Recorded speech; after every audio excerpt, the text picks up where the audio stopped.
Here's the second key. If you want to deal with problems in a more effective way, change the questions you ask yourself about problems. And I've already alluded to this a little bit, but let's be specific. What I mean by this is, if you walk around asking, why does this always happen to me? How come I can't turn this around? Why did this person do this to me? Two things occur. Number one, you're at the effect. You no longer feel like you're in control.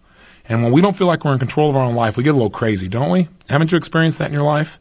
So we've got to realize that the questions we ask ourselves also determine the way we feel and the kind of solutions we come up with. Remember, ask and you shall receive. If you say, how come I can never lose weight?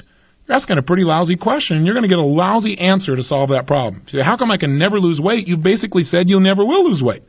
Your brain will say, well, how come you can never lose weight? It's simple. It's because you're a pig, right?